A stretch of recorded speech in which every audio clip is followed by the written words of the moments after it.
नमस्कार, news for nation देख रहे हैं आप। मैं हूँ आपके साथ रश्मि। बिहार में 7 सीट पर विधान परिषद का चुनाव होना है।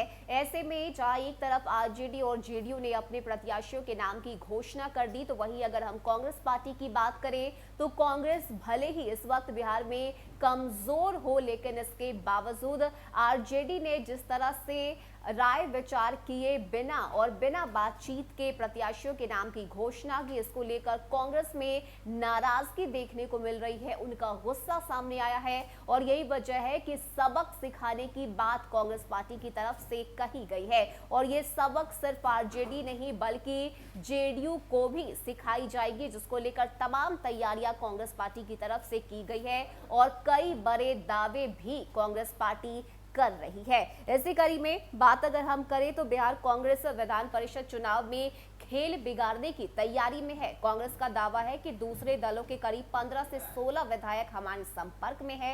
इस वजह से पार्टी एक प्रत्याशी उतारने पर विचार कर रही है। अगर ऐसा हुआ तो विधान परिषद चुनाव में मतदान की नौबत आ सकती है। मतदान की नौबत आई तो क्रॉस वोटिंग का खतरा पार्टियों की इज्जत उतार सकता है। इसके साथ ही जितिन राम मांझी की पार्टी हम और असदुद्दीन ओवैसी की पार्टी एआईएमआईएम के विधायकों की पूछ बढ़ सकती है। दरअसल एमएलसी चुनाव में उम्मीदवार उतारने की तैयारी केवल भाजपा, जेडीयू, राजद और कांग्रेस ने की है। भाजपा अपने 2 उम्मीदवारों को अपने दम पर विधान परिषद भेज सकती है, लेकिन जेडीयू को अपने 2 उम्मीदवार, राजद को अपने 3 उम्मीदवार और कांग्रेस के 1 उम्मीदवार को बगैर दूसरी पार्टियों के सहयोग के चुनाव जीतना नामुमकिन होगा। ऐसे हालत में एआईएमआईएम, हम और वाम दलों के समर्थन के बिना चुनाव जीतना संभव नहीं होगा। बता दें कि विधान परिषद चुनाव की जारी प्रक्रिया के बीच कांग्रेस प्रवक्ता असित नाथ तिवारी ने कहा है कि कांग्रेस परिषद चुनाव में एक उम्मीदवार पर दाव लगाने पर विचार कर रही है।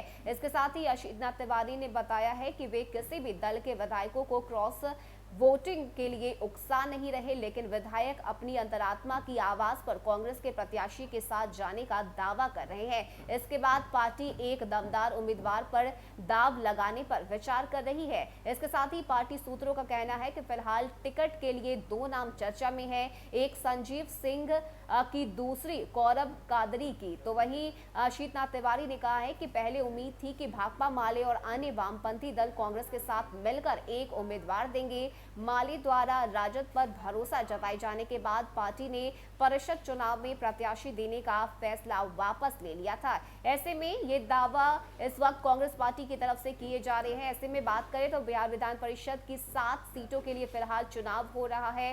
विधान परिषद में कुल अगर हम बात करें तो 243 सीट है। पार्टी परिवार विधायकों की स्थिति देखें तो फिलहाल भाजपा अपने दम पर 2, राजद 2 और जेडीयू 1 उम्मीदवार को चुनाव जिताने लायक संख्या बल रखती है। ऐसे में जेडीयू और राजद के एक उम्मीदवार को जिताने के लिए अन्य दलों के सहयोग की जरूरत पड़ेगी और यही वजह है कि ये दावा कांग्रेस पार्टी की तरफ से किया जा रहा है। साथ ही साथ ये पूरा जो खेल है वो बिगाड़ने की कोशिश की जा रही है कांग्रेस पार्टी की तरफ से। और बड़ी बात ये कि कांग्रेस पार्टी ने कहा है कि 15 से 16 ऐसे विधायक हैं जो पार्टी के संपर्क में है, जिसका असर आरजेडी और जेडीयू पर भी पड़ेगा और आगे किस तरह से कांग्रेस पार्टी अपनी रणनीति बनाती है, किस उम्मीदवार को इस बार कांग्रेस पार्टी एमएलसी चुनाव में उतारती है, ये तमाम बातें देखने वाली होंगी और दिलचस्प भी होंगी, क्योंकि इस वक्त कांग्रेस पार्टी अपने जो है नए दाव को खेलने के लिए पूरी तरह से तैयार है और पटखनी देने की तैयारी भी कांग्रेस पार्टी की तरफ से की जा रही है। फिलहाल के लिए इतना ही। ज्यादा अपडेट के लिए आप बने रहिए न्यूज फॉर नेशन के साथ। नमस्कार।